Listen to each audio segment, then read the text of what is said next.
Hello. Hello, we're here at the Hindu Society of Calgary Temple. Yes. And You are welcome. And we heartily welcome you to our Hindu Mandir. Wonderful, thank you so much. And we're here with, I think, the president of the Hindu Society of Calgary, Raksh, Joshi, and Jayashree, and your last name is Thatte Bhat, is that right? Yes. Wonderful, Yes. Oh, good to see. I take my both names, my dad's last name and my husband's last name. Oh, thank you so much. If it's okay with you, we'll come into the temple, and I think Raksh, actually, you probably have to go somewhere, if that's right. Yes, we actually welcome you here. We are privileged to have you here. Oh, thanks so much, Raksh. Appreciate it. All right, thank you. Well, come on in if that's okay. Yeah, Please of course, come. come. So as we come into this beautiful area here, what is Hinduism? Hinduism is, in a way of practicing life. You know, it's practicing different ways of life. However, it's actually the Vedic society. That is what is the Hinduism stands for. The word Hindu itself did not exist for many centuries, and it was called the Vedic religion because that originated from the 4 Vedas, and people who were practicing the Vedic civilization were the Vedic religion or the Vedic society. And the 4 Vedas is Rig Veda, Samaveda, Yajurveda, and Atharva Veda. But that's eventually developed into Hinduism, and I would say, in the truest sense of the word, Hinduism is not a religion or a faith. I would say it's more an intuition and reason, the union of both these, intuition and reason, which has to be more experienced rather than it can be defined. Wonderful, thank you for telling us here. Yeah. Now we have a table over here, a yellow table, or altar, pardon me. And can you describe us what this is over here? Thank you. The table covered with a yellow cloth, it has what we say the prasad is kept. Prasad is the grace of God.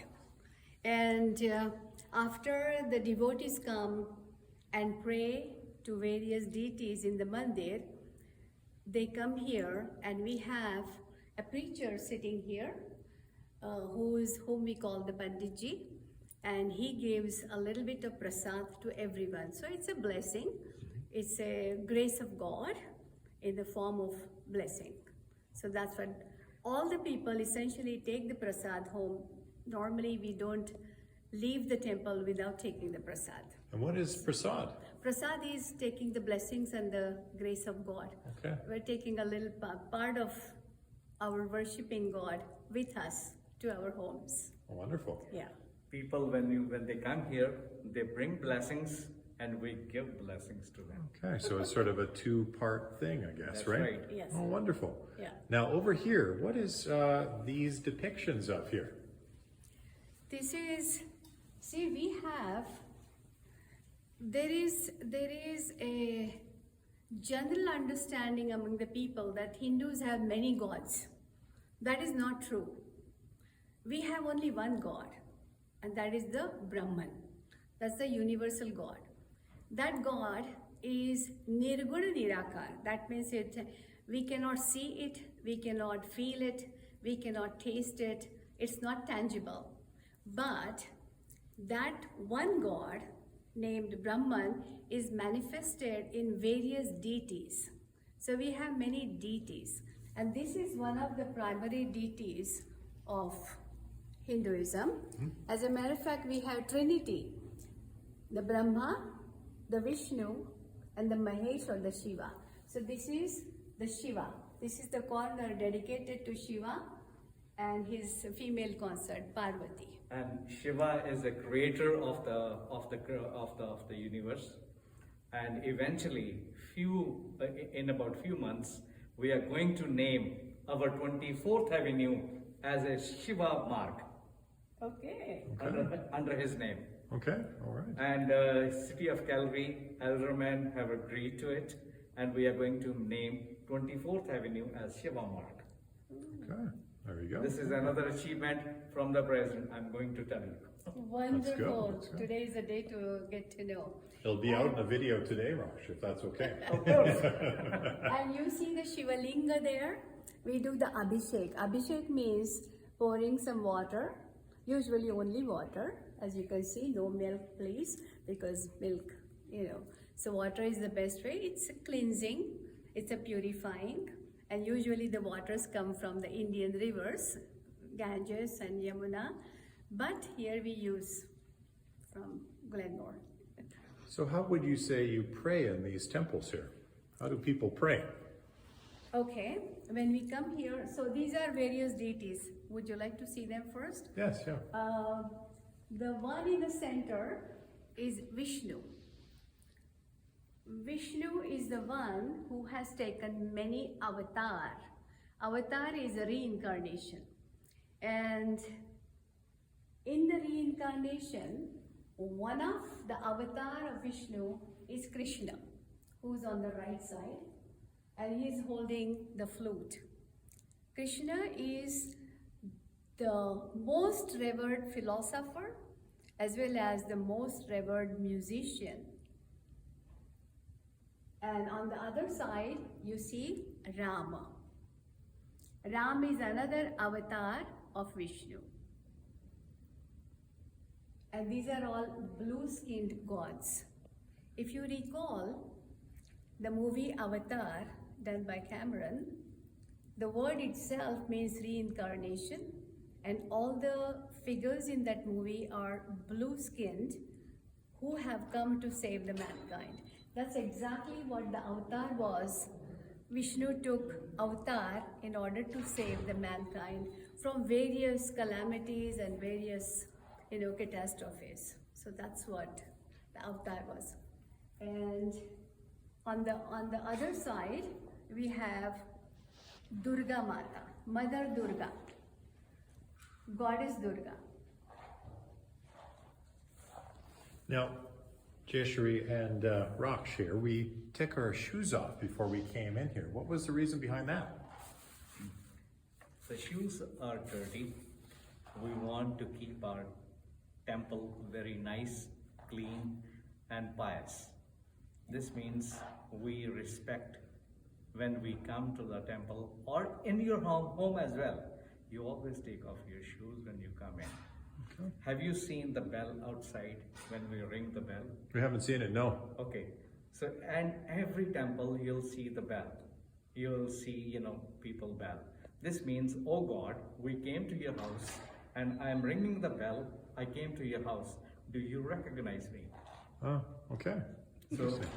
Yes, so this yes, means that's a very we beautiful are actually, explanation. asking people to recognize so that we are here. Oh God, I'm here for you, and I'm here to seek your help, and I'm here to seek your blessings. Jayashree ji is wearing a sari. This sari is about 5,000 years ago. She is talking about Krishna. In Krishna year and era of Krishna, it's about 5,000 to 6,000 years ago. At least. Yeah. This means this sari is about 5,000 years ago. Wow. Was part of it. I was a little girl then. There you go. And May I talk about the bell also, Rakshji? Sure. There is an explanation given about the bell also, ringing the bell. See, I talked about the Brahman earlier. Yes, yeah. There is another very revered form called Nada Brahma. Nada Brahma is Brahman in the form of Nada, which is sound. So, and you will see the Om. You see yeah, the Om is right here. Yeah. You see in There, the all carpet. right behind So the Vishnu. large symbol, that's right there. So we have actually asked all our devotees and our members to chant Om from home. Yeah. Okay. Chant Om from home. Yeah. Because of this COVID as well. When you actually chant Om every day, it's a kind of a yoga practice you can do. And you must have seen this. Yes, yeah. Most of the people do that. When our Panditji, priest, do puja, they wear this. Huh? They actually put this on. This means in front of God. He put this on. Why? This means, oh God, protect us from any evil or any bad things. And also remind me if I do anything wrong with my right hand to steal anything or to do things. This is called a highlighter. Okay. To remind you not to do the bad things. Yeah, remind you who you are. And I guess, is the Om sort of a symbol of unity with God when you... Unity with the God. Yeah, okay. Now, if we can go over here, and maybe there's another depiction here, maybe you can tell us who this That is. is Goddess Durga. See, Hinduism is one religion where the males and females are put absolutely on par. So just as we have God Ram, God Krishna, God Vishnu, we have Goddess Durga, Goddess Parvati, Goddess Sita, Goddess Kali Mata, all these. Because essentially Goddess represents the maternal love. And we just had a Diwali. So around Diwali time, some parts in India, some northeastern regions in India, they think that Kali Mata or Goddess Kali killed the demon in order to save the mankind. So it is the mother who looks after her children, which is we, all of us, people, and therefore we pray Goddess. So you will see with every avatar, with every deity here, there is a male and a female form. Mm-hmm. There is no male God without his female consort. That is so. It represents Shakti. That means energy. So believe it or not, the energy, education, art, all these are represented by goddesses. Okay. So which is, I think, a very universal concept. This God Durga represents your mother, universal mother. Your mother and your father are your first God. Because when you born, they teach you first who the God is. So they are the one who teach you what God is. Ma Durga is just like your mother. Yeah. So these sort of the different... Always worship your mother, always worship your father. They are the one who brought you in, and they are the one who taught you who they are. It doesn't matter what religion you belong to, what prayer you want to do it at your home.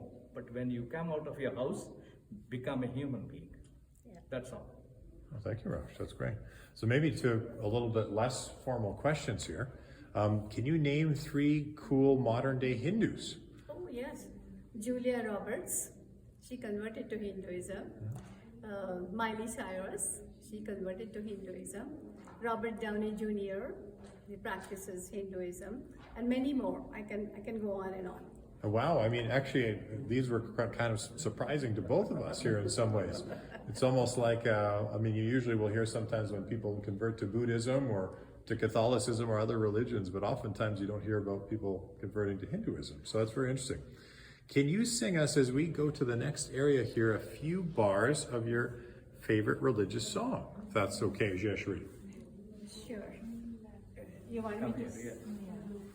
Well, what I will do is I will sing what we call a shloka or a couplet. That is in Sanskrit, because all our scriptures are in Sanskrit. And since I'm a musician, I can sing that. And this is a prayer to Goddess Saraswati, who is a goddess of art and education. Ya kundendu tushara haradavana, ya shubhra vastragruta, ya vedavar danda mandita kara, ya shveta padmasana, ya brahmachyuta shankara prabhrutibhir devai sada vandita, sama patu saraswati bhagavati nishesha jadyapaha. Thank you so much. That was beautiful, Jayashree. Thank you. Actually, this is a prayer. We run a Hindu school here, teaching the children both the languages as well as the religion itself. And this is one of the first prayers that all the teachers of the Hindu school teach the children. So if you see it, it is written in each class on a board so that children will know that. That's beautiful. Thank you so much. And maybe as a final question, can you tell us what this is over here? This is what we do on all auspicious days and Sundays. We do a home here. Home. That's the word. Yeah. Home is actually basically praying and doing worshipping to the god of Agni, god of fire, which is Agni, Agni Dev. See, if you recall hearing in anthropology, the old Stone Age man changed to the new Stone Age by discovery of fire, right? Uh-huh. This is how long back Hinduism and the concepts and the thought of Hindus go. The moment fire came into existence, the entire civilization and the basic tenets of the civilized society changed completely. And that's why it's an offering to the god of fire, Agni Dev. And in a way, the 5 elements, Prithvi, Aap, Tej, Vayu and Akash. So Agni or the fire is considered one of the 5 basic elements of this universe. So we pray that, and all auspicious days and every Sunday, we essentially do a home here offering anything and everything that the Panditji requests. And there are people and children and men and women all sitting around and offering, and it's a very beautiful thing to see as well as to hear, because all those mantras that are used for doing the offerings are also very musical and very rhythmic, and they are extremely solace giving and tranquilizing. Well, thank you both so much. Thank you for taking us on this short tour. Thank you, Father. And having I guess, just Thank barely you, Dalton, for what you are scratching doing. the surface. So thank you to Dalton, especially here behind the camera. And we'll sign off from here. Thank you both, and God bless, and we'll see you soon, okay? Thank you, Thank you. and namaste. And this is for Namaste. Namaste. We are now practicing this Namaste. This means keep your hands within you, and you can say Namaste. This means we are COVID free as well. We're not shaking hands anymore. That's right. And what's the meaning of Namaste? What is the... Namaste means I bow on behind you, in front of you. I bow before you. Yeah. Yeah, I bow before you. Before you, and I'm saluting you, I'm Atma. saluting you. You are the most respectable person in front of me. Oh, wow. So recognizing the goodness in the other person and the image of God, I think, right? Exactly. Yeah, absolutely. Thank you. Well, thank you so much. Thank you. Thank you for coming to our mandir. I hope you enjoyed the tour. Thank you.